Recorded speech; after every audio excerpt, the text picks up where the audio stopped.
So you guys will be here. That's intimidating. Guess what? I'm a rabbi now. You are one? What? No. Someday. No.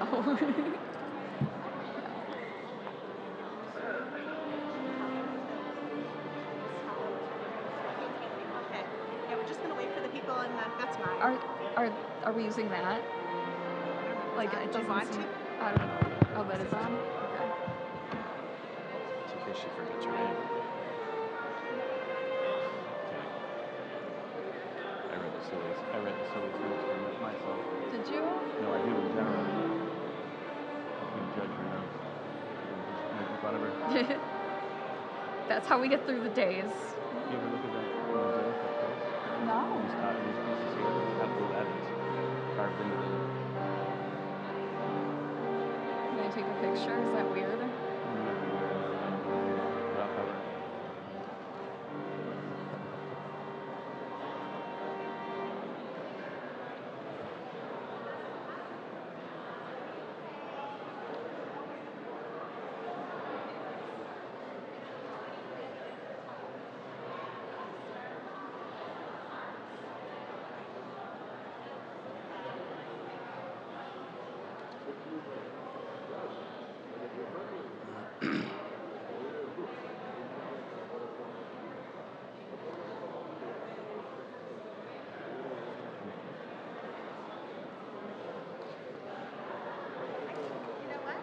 Start, and if they come in, they come in, right?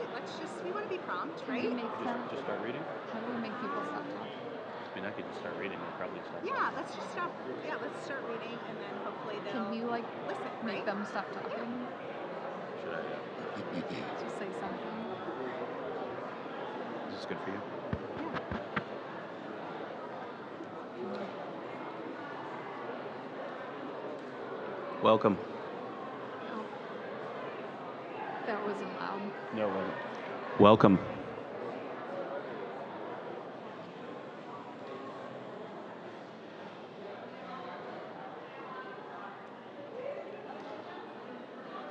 We were not there.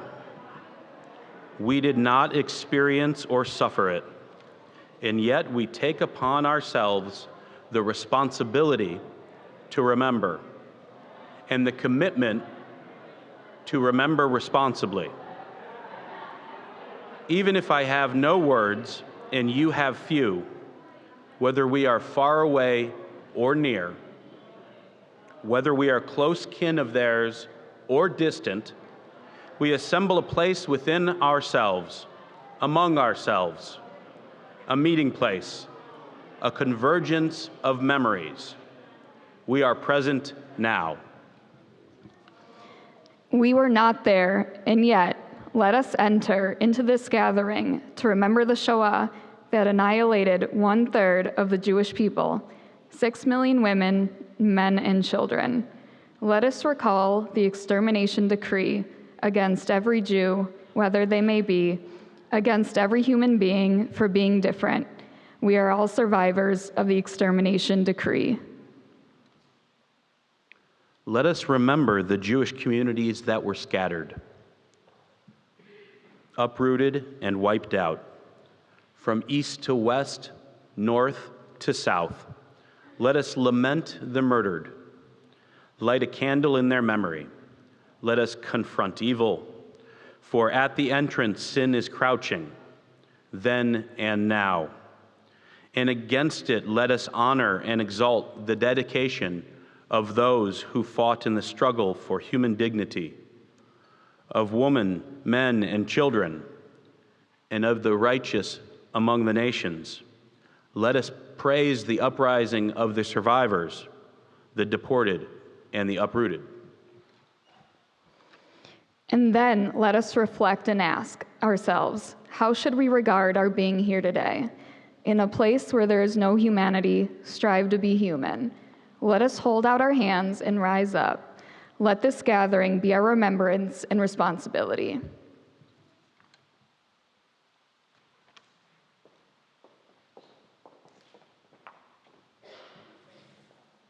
Good afternoon. My name is Lauren Bloomberg, and I'm honored to be the Director of Engagement at the Holocaust Resource Center of Buffalo. Thank you for joining us today in honor of Yom HaShoah, Holocaust Day of Remembrance.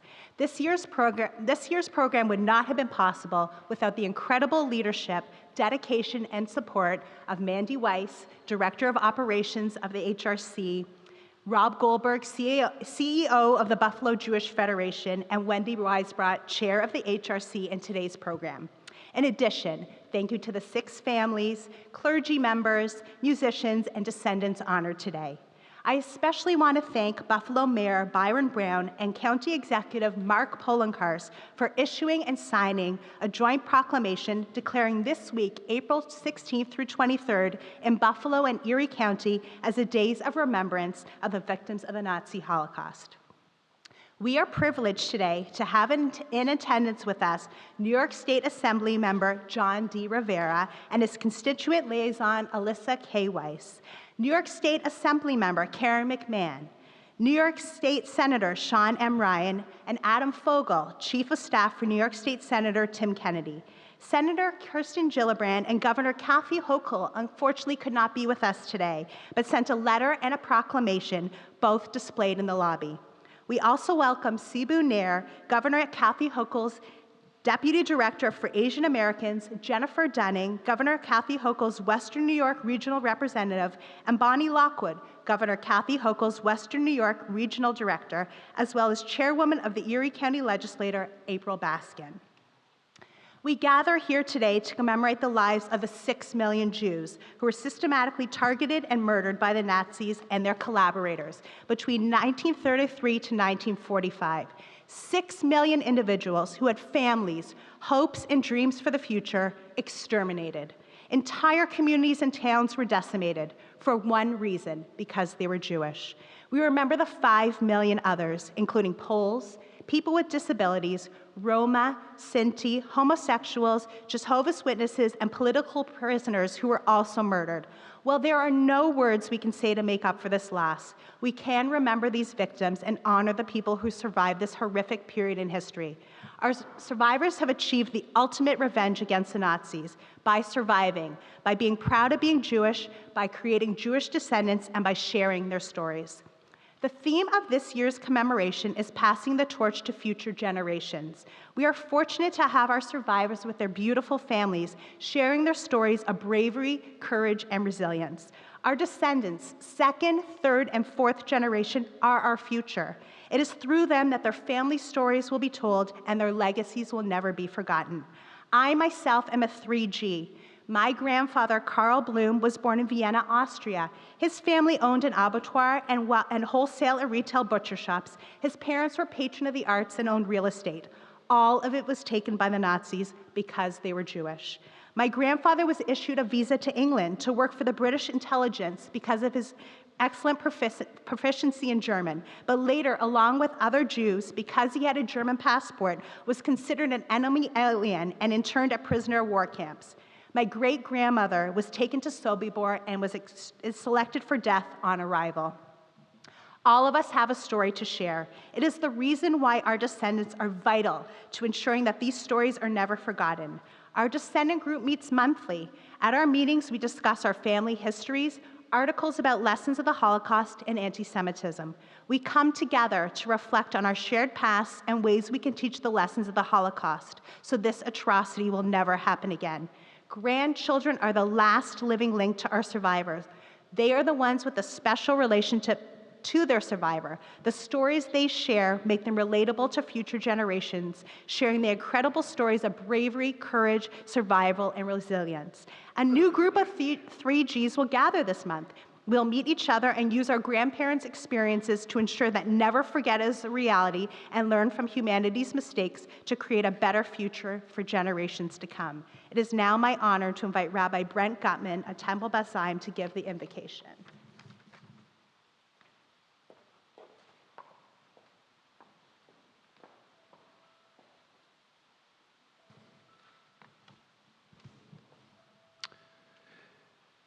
Their Faith, a poem from One Generation After by Elie Wiesel. Their faith remains unshaken. And one may well wonder why they do not despair. The proof? They persist in surviving, not only to survive, but to testify. The victims elect to be witnesses. As Lauren shared a moment ago, we gather today to bear witness to all those lives lost, all those lives affected and touched by the memory of the Holocaust. I first met Elie Wiesel, who penned those words at the age of 16. He was a dear friend of my grandpa, Max Gutman. On this Yom HaShoah, Holocaust Remembrance Day, commemorating 80 years since the Warsaw Ghetto Uprising, I also, as a third-generation Holocaust survivor, recall all of their memories in this moment. I recall my grandfather's experience from hiding in a field during Kristallnacht to finding refuge with his parents in Shanghai, China, to eventually coming to the United States and fighting for the freedom of our world as he joined the U.S. Army. My grandpa was lucky to escape Germany and to live into his 8th decade. If he were here, he would demonstrate through his example what it means to carry on. His experience of the Holocaust only made him more determined to excel, in his words, to show them, the Nazis, what a Jew could do. He would tell this audience his faith following the Holocaust was steadied, that he would never hesitate to declare who he was proudly to anyone who asked, and of how he advocated strongly for the rights of others through his philanthropic work. I reflect on my grandfather's life and example and ask myself, 80 years from now, how might we ensure these lessons live on to teach another generation the tragic consequences of intolerance and indifference? How can we help to preserve their memories? We must not shirk the responsibility of carrying on this memory and the lessons therein. Let us instead use them to reflect on how we can bring light to our nation. Let us engage vigorously in debates of what manner of society we wish to shape over the days and years allotted to us. Let us question our own actions. Have we recognized the plight of the vulnerable and neglected within our own country? Have we taught our children the importance of tolerance and acceptance of those whose appearance and traditions differ from our own? Do we advocate for the rights of the stranger who lives among us, for security and for self-determination? And how together can we ensure, through unshaken faith, that evil is never permitted to win? Let us not allow their memories to be forgotten, which would be like us allowing them to die a second time. Let us remember them and make their memory our example of the work we have yet to do.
The age of Holocaust survivors is drawing to a close. Before long, no one will be left to say, I was there, I saw, I remember what happened. All that will be left will be books of literature and research, pictures and films, and numerous testimony. This will be a new era. The dark inheritance of the Shoah that was so indelibly stamped on the survivor's soul and hearts will become a sacred mission imposed upon humanity.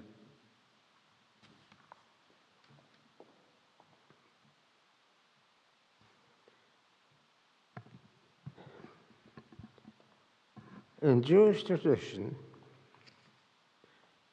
the command to remember is absolute, but its obligation does not end with the cognitive act of memory. It must be connected to both meaning and action. Today, we for whom the memory is burnt in the hearts and on our flesh, gather to pass the torch of memory to the next generation. We pass to you as well the fundamental lesson of Judaism, that memory must be accompanied by action of ethical and moral intent. This must be the foundation and the focus of your energies toward the creation of a better world.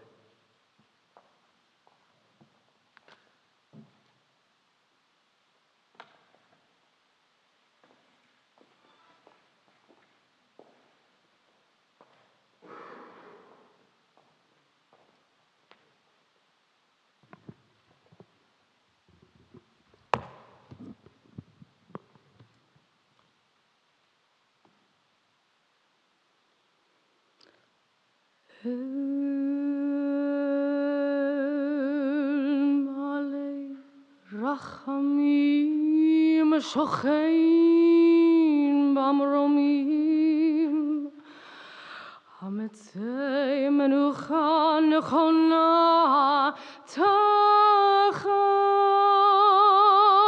כנפי השכינה במעלות קדושים וטהורים כזוהר הרגיע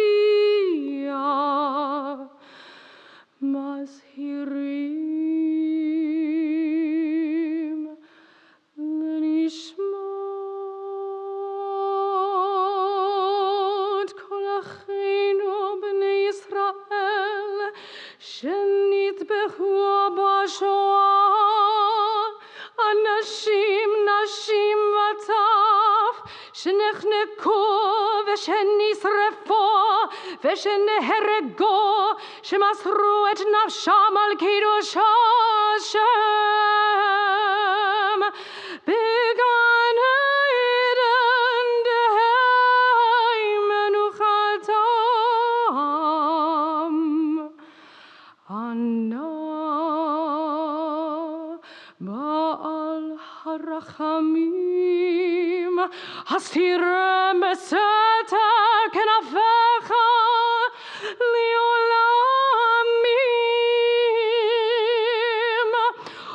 וצרור בצרור החיים את נשמותיהם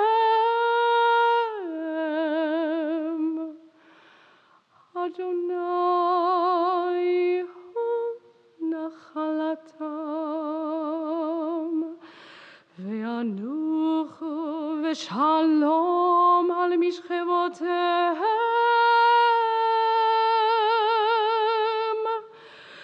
ונאמר אמן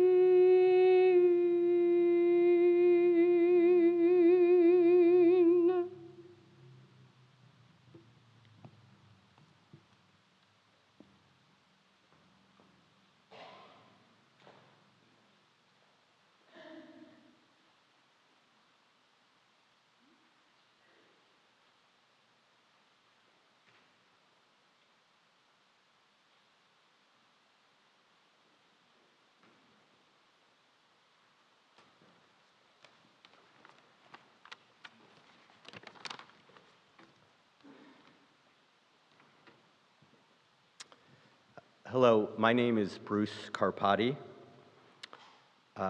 We're here to remember the Holocaust and to honor my mother, Viola Sturman. For those who don't know Viola's story, she survived the Holocaust in Budapest, Hungary. She was one of the lucky ones. Her early life was very difficult, yet she demonstrated resilience, hope, and yearning that would characterize her later in life. When the war started, she was living with her parents, Deja and Shari Berger, her brother Ivan, in a tiny apartment where her grandmother also moved in. Her father, like many of the Jewish men, including my other grandfather, were sent to the Russian front in 1942. They both ended up getting killed. Viola's father ended up dying in Mauthausen, the German concentration camp. Viola was left with her strong-willed mother to raise her and her brother. Hungary's Jews suffered from anti-Semitism for generations. Before the war, Hungary was one of the first to institute anti-Jewish laws in the 1920s. It was relatively late in the war, May to June 1944, that Hungary's Jewish population was devastated. Within just 2 months, 2/3 of Hungary's pre-war Jewish population of 650,000 was killed. The Hungarians held off on deportations in the capital city of Budapest until it was occupied by the Germans in October 1944, when life in Budapest became unbearable for the Jews. And in particular, it was tough on Viola's family, where they had to survive the last months under brutal wartime and winter conditions. Like other Budapest Jews who were the lucky ones, Viola's mom, in the dead of night, was able to secure false protective papers from the Swedish diplomat Raoul Wallenberg. It was no guarantee, but it helped. And fortunate for them, the Soviets liberated the city in January 1945. Viola was close to 7 years old when Budapest was liberated. Those 7 years were then followed by a remarkable journey, from wartime to communist Hungary, to escape in 1956 when the Soviets invaded Hungary, to Buffalo for freedom and opportunity, to family with the addition of my brother and me, meeting Avi Sturman, her husband of over 40 years, to interior design with Viola's Interiors, and leading to a meaningful life of happiness and purpose with Jewish values and generosity. We honor you, Viola, and are so lucky ourselves for your surviving the Holocaust and prospering in America.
Hello, I'm Sherry Kester, and this is my sister, Anya Kester. We are here to honor our grandfather, Paul Kester, who was unable to be here because he lives in Los Angeles and could not travel at the age of 97. As third-generation descendants of Holocaust survivors, the Holocaust has always been part of our story. Our paternal grandparents and their siblings' stories of survival are part of us. In the summer of 2019, we were able to visit Wiesbaden, Germany with our grandfather. At 93 years old, he walked with me around the town he grew up in, a place filled with both beautiful memories of his family and childhood, but also the horrors that came to follow. He pointed out a building where he remembers Hitler speaking, the area where his family's store once existed before being destroyed on Kristallnacht. He showed me where his synagogue had once stood before being burned down shortly before he was supposed to have his bar mitzvah. And I stood at the train tracks where my great-grandparents once stood before they were taken away and ultimately sent to the camps where they perished. By going with my grandfather, I could see that this wasn't just a city, it is a city filled with horrific history. But my grandfather also showed me the effort that Wiesbaden has made to acknowledge this history. I visited a memorial dedicated to the children who escaped on the Kindertransport, including my grandfather who was sent to Sweden. I saw my great-grandparents and great-great-grandparents' names inscribed on memorial walls. I saw the building where my grandfather Paul once lived, and then where his best friend Leo lived. Each building had a plaque outside dedicated to those who were forced to leave and murdered. Leo fled at the same time, but at 15 years old, was killed in Auschwitz only because he was sent to Holland, which was ultimately invaded by the Nazis. My sister and I both live knowing that with different circumstances, we wouldn't be here. To honor my grandparents and other family members, I feel inspired to help our Jewish community thrive and to fight anti-Semitism. As I prepare to bring a fourth generation of survivors, I know the significance of our role as living links to the Holocaust.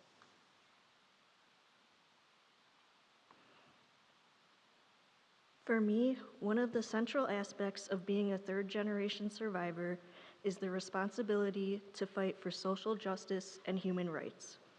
I think it is very important to use my voice to speak out against hateful individuals, organizations, and policies. As we know, a major part of Holocaust remembrance, including events like this, is the concept of never again. To me, this concept means making sure that a tragedy like the Holocaust never happens to any disenfranchised group of people. I have found this principle to be of increasing significance in recent years. For example, we see the violence and backlash carried out against the Black Lives Matter movement. We see the terrible treatment of immigrants and refugees at our borders. We see the revocation of reproductive and other healthcare rights. We see the many new laws and policies that aim to chip away at the rights of the LGBTQ community. We see the increase in hate crimes against many minority groups, including ourselves, as anti-Semitism has been on the rise. When it comes to such issues, I often think of the quote, "If not now, when? If not me, who?" Now is the time, and we are the people who must stand up to bigotry. These are some of the values that have been instilled in me by my grandparents, parents, and the Jewish community in general, as I grew up learning about my family's personal story, as well as the larger historical context of the Holocaust. It is the utmost importance that we, as survivor families, continue to pass along the knowledge and values to those around us now and to the future generations. Thank you.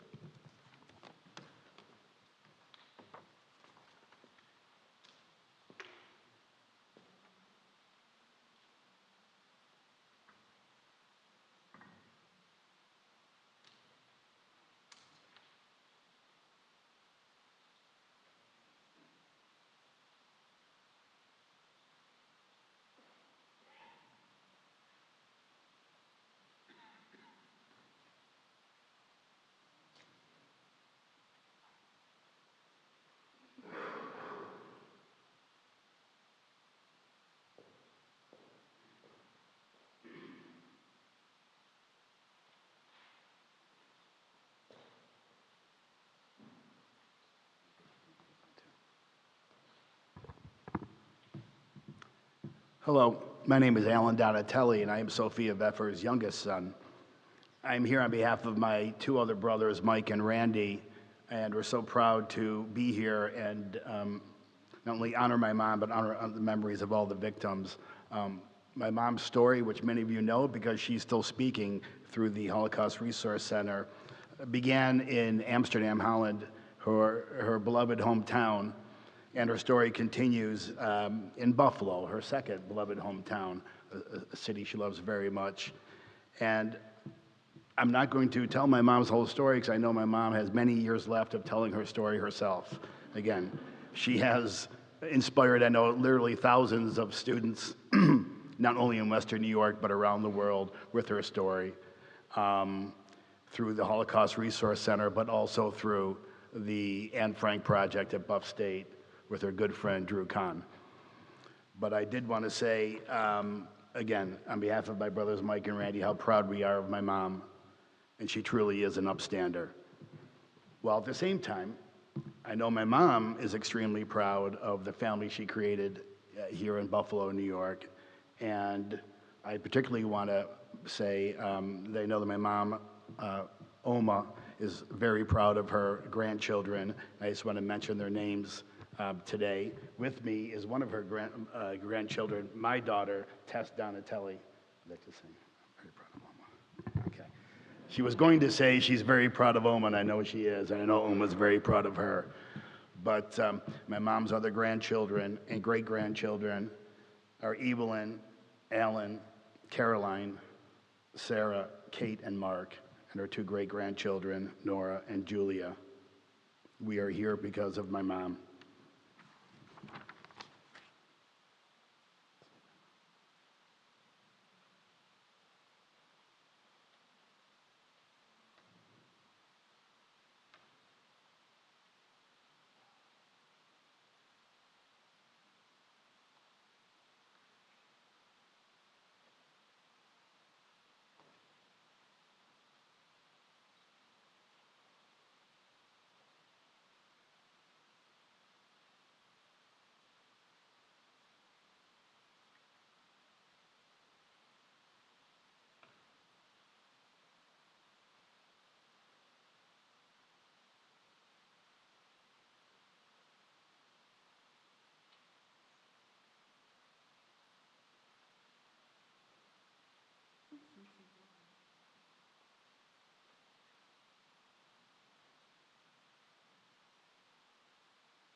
When it lights, it will burn forever.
Hi, I'm Ben.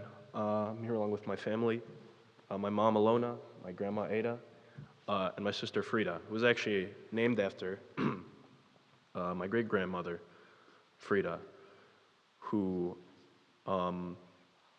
escaped the war along with her mother, my great-great-grandmother Rachel.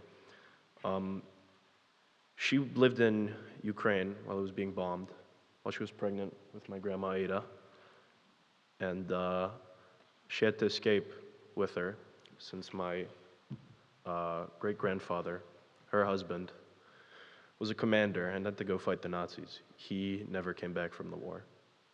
At this time, my grandpa, Ada's wife, actually was also fighting in the war. Thankfully, he came back, and we're lucky that he did. But when my great-grandmother, her mother, and like I said, my grandma were all escaping, they had to take a train, a commercial train, which they had to take it, and every time it stopped, my great-grandma had to check that, she wasn't going to give birth to my grandma, that it was going to be, that she had to check all the time. And eventually she made it to Uzbekistan in Tashkent, where my grandma was born.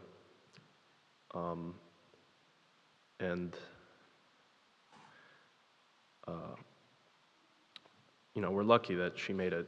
And actually, my great-grandma's brother, Saul, he fought along in the war as well. And unfortunately, him and his family died.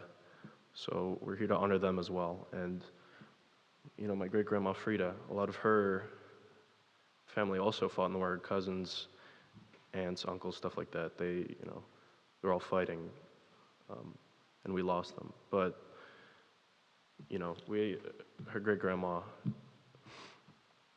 my great-grandma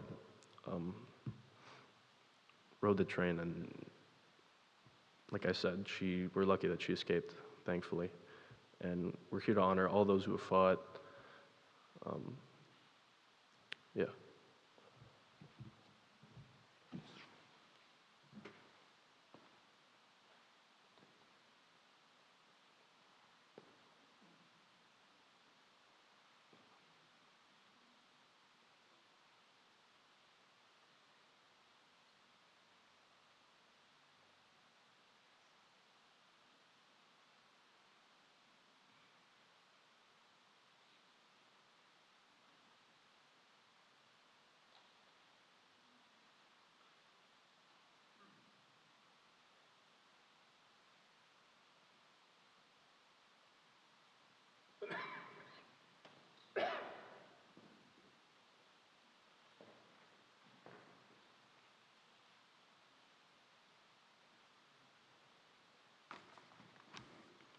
Hello, I'm Jeremy Toth.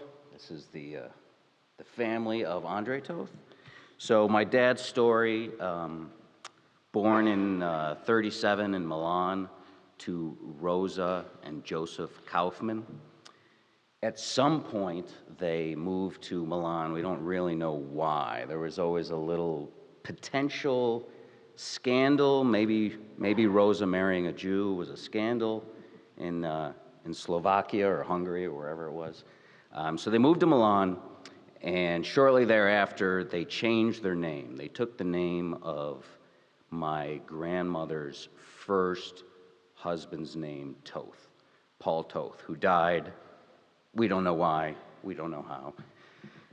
And they lived as Toths through the war in Milan, protecting my dad.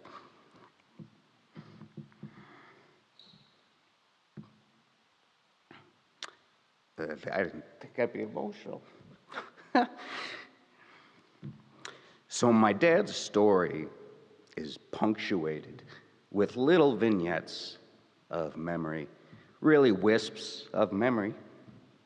And my grandfather, Joseph, died in 49, so we have no connection. And my grandmother, I really didn't know. I get emotional. I've never spoken about this publicly. So this is a postcard. I don't know if you can see it. And if you look, this is from 1949. And what's cut out is her last name.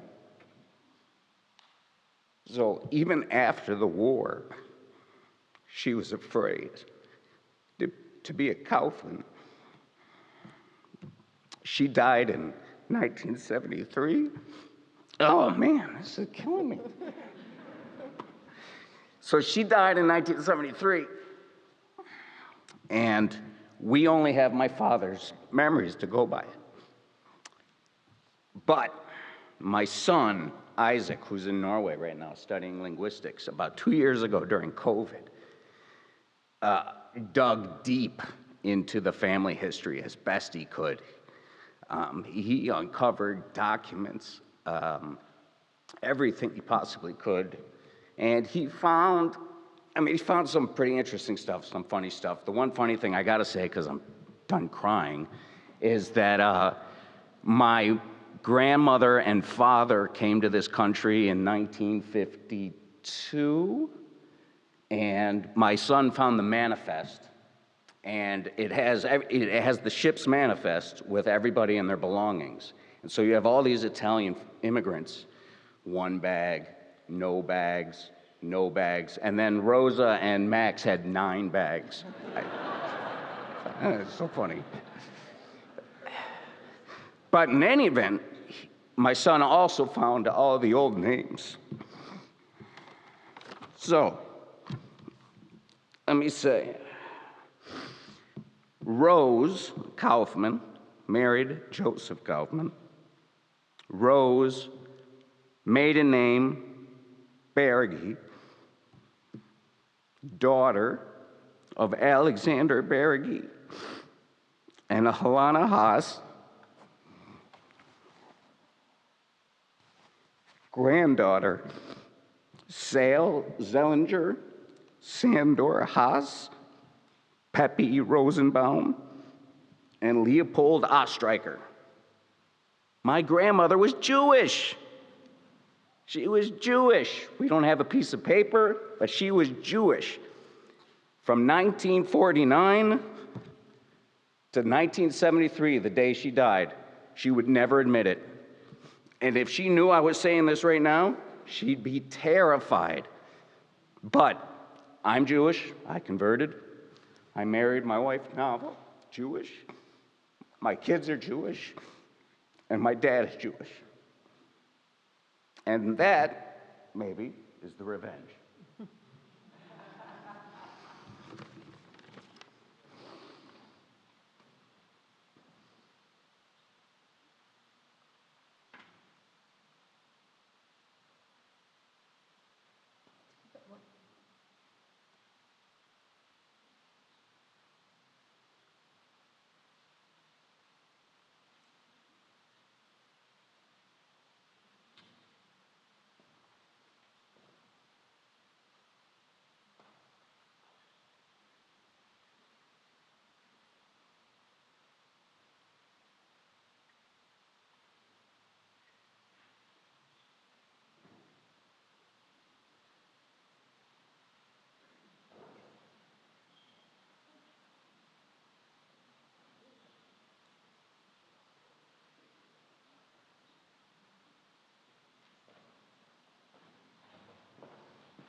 I think we're all here. What an honor being here today with everybody. We'd like to thank the organizing committee for hosting this very meaningful event. My name is Adam Hankowitz, and I'm a third-generation descendant.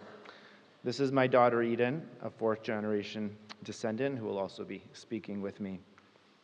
Being here today amongst the company of Holocaust survivors is very special for me and my family.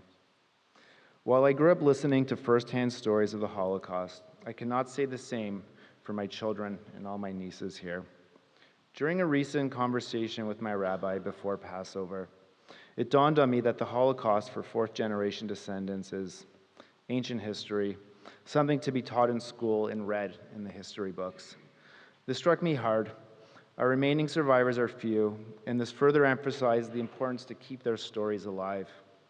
My cousin Saul, for whom we are here today, is a survivor. Hi, my name is Eden, and I am a fourth-generation descendant. This past winter break, I visited the Holocaust Museum in Manhattan. During our visit, I was reminded about our cousin Saul's journey during the war. There was a memorial to the infamous MS St. Louis. We spent time reading about the St. Louis, and visiting other exhibits, and I was especially drawn to the Hall of Survivors, where we could read individual stories of survivors. Their stories were interesting and almost unbelievable in the sense that I cannot even imagine what they had to go through to survive. My late great-grandmother, Edith, for whom I am named after, lived here in Buffalo. Her family was lucky enough to escape the war and landed in Cuba for several years before immigrating to the United States. My other grandparents were not as lucky and had to endure and survive the Holocaust. I plan to learn more about the Holocaust so their stories will never be forgotten. Our cousin Saul was born in 1932 in Berlin, Germany. In 1939, his family was seeking immediate escape from Nazi Germany and managed to obtain entrance visas to Cuba. They traveled across the Atlantic aboard the MS St. Louis. However, upon arriving in Cuba, the Cuban government denied their landing permits, and nearly all of its passengers were forced to return to Europe. As Eden mentioned, my grandmother, who was Saul's cousin, was already in Cuba. I remember hearing stories growing up of my grandmother waiting on the dock, waving to her family aboard the St. Louis, deeply wanting them to disembark to safety. I cannot imagine the feeling they had when that boat was forced back to Europe. That was just the beginning of Saul and his family's story. Once back in Europe, they settled in Belgium. They fled to France. They were arrested and sent to an internment camp in Agde, eventually escaping to Marseille, where they finally secured the paperwork they needed to get to the United States. In 1942, his family boarded another ship and safely landed in the United States and settled here in Buffalo. I also grew up listening to stories from my Bubi and Zaidi on my father's side, both survivors. And I am determined to pass on these stories and all their memories down to my children. As it states in the excerpt from Yad Vashem, the age of Holocaust survivors is drawing to a close, and we are now entering a new era of remembrance, an era in which the descendants must carry the torch and work harder to continue this mission of remembrance. If we don't know where we came from, we will never know where we are going. Come. Thank you.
There were many acts of defiance through the Holocaust. For some, it meant taking a little bit of flour, adding water, and then baking a makeshift matzah just before Passover in a concentration camp. And for others, like my father, who was a partisan fighter, it was to fight back. Moshe Gebertig, who was a musician, lived in Krakow, wrote a song toward the end of the war before he was actually murdered by the Nazis in Krakow, called the Partisan Song, the Partizane Lied. And it quickly moved through the ranks of people who were surviving because it said defiance. Don't say we are on our last legs. We have perseverance. We are here. And as we can see by the families of the survivors, by us, by the next generation and the generation afterward, that is the biggest act of defiance in all of what came out of the Holocaust. Sag nicht keinmal, als du gehst dem letzten Weg, wenn Himmeln bleien, verstellen bleiet Heg, weil kommen wird nach unser ausgebänkte Schar, es wird abbeugt an unser Trott mit seinen da, al natamor hinei darchei ha-achrona, et or hayom istiru shmei ha-anana, ze yom nichsifu lo od yahel v'yavo, umitzadenu od yarim anachnu po.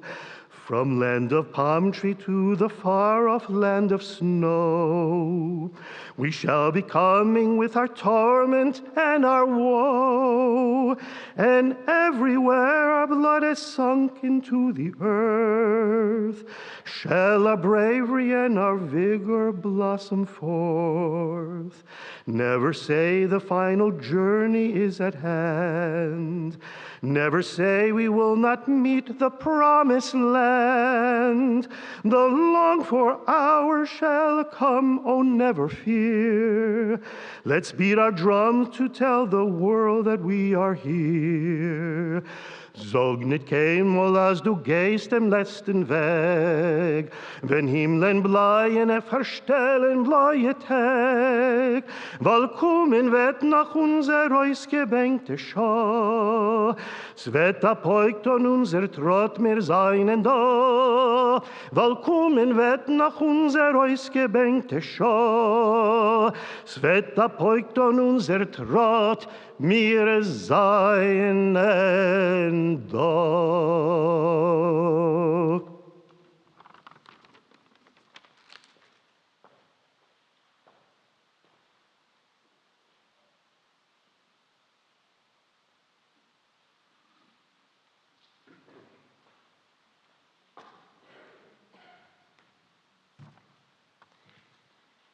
In memory of my murdered grandparents, aunts and uncles, and cousins, as well as the memory of my father, Chaim Danziger, survivor of Buchenwald, and mother, survivor of Bergen-Belsen.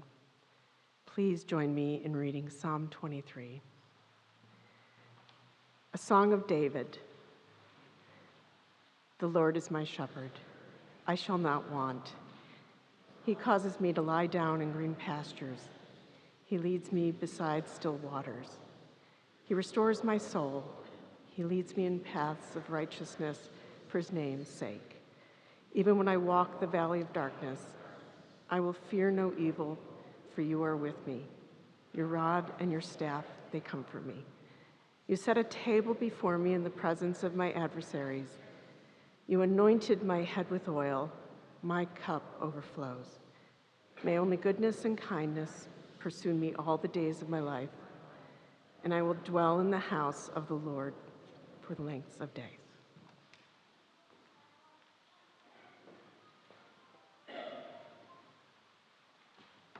Please rise for the mourner's Kaddish.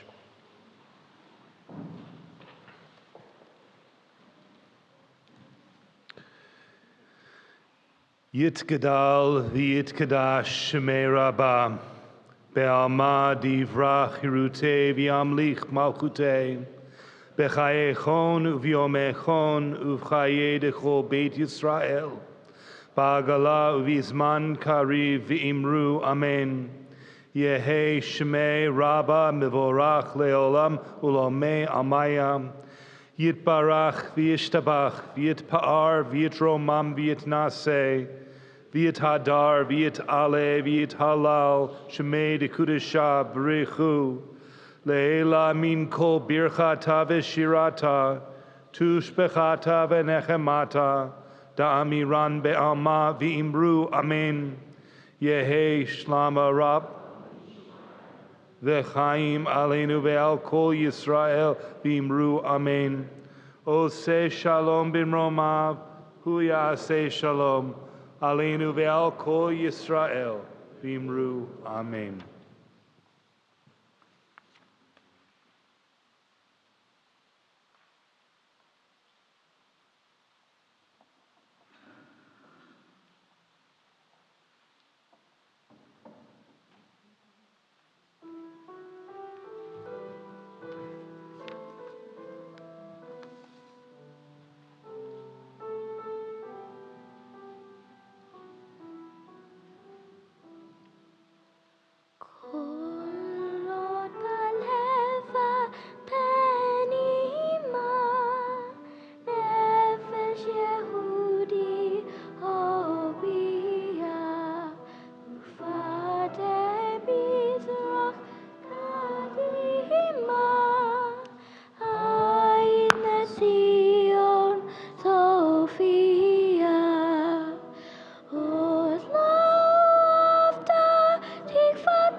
Before I share just a few concluding remarks, we just wanted to thank Mayor Byron Brown for being here today, taking time out of his busy schedule to be with us. So appreciated, and we're always so grateful for his support of Jewish Buffalo. And so, my friends, we conclude with hope. Hatikva, sung so beautifully by our 11-year-old opera-trained fourth-generation Holocaust survivor, Daria Gutman, literally means the hope. This national anthem of Israel that was written 50 years before the birth of Israel was reportedly sung by a group of Czechoslovakian Jews being marched toward the gas chambers in Auschwitz as a form of protest and hope for the future, a future that they would not see. And today, Daria sings it as a source of hope and inspiration for the future that she and all descendants of the Holocaust represent. And so, the official passing of the torch from our most precious and treasured Holocaust survivors has occurred, and my heart is filled with hope and love. We know that they will take the lessons of the Holocaust forward to preserve memory and help create a more just and equitable world. Yet we must confront the reality that global anti-Semitism is at a historic high. As our Holocaust survivors constantly say when they share their stories with audiences in our community, the Holocaust did not begin in the gas chambers. It began with words. And it was the absence of words that allowed for the escalation of hatred that led to the Holocaust. Consequently, we ask all of you to use your words to speak out against acts of anti-Semitism, hatred, racism, and intolerance. At the Buffalo Jewish Federation, we realize that it's quite complex to navigate how to actually respond to anti-Semitism. So we'd like to make you aware of an extremely impactful and expertly planned anti-Semitism workshop titled Let's Talk About Anti-Semitism on May 7th, featuring an international speaker, local leaders who will give you concrete tools to actually address anti-Semitism. Flyers with more information are available in the foyer. May we all unite to promote a world of tolerance, mutual understanding, and respect where all people are valued. Shalom. Peace. Thank you for being with us. We are so grateful.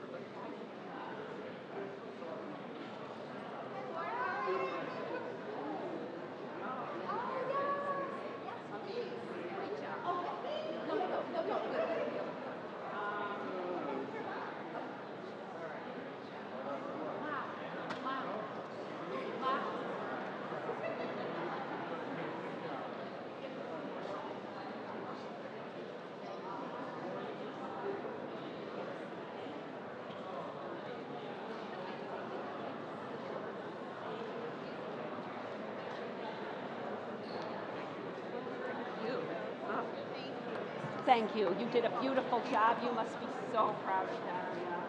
Oh.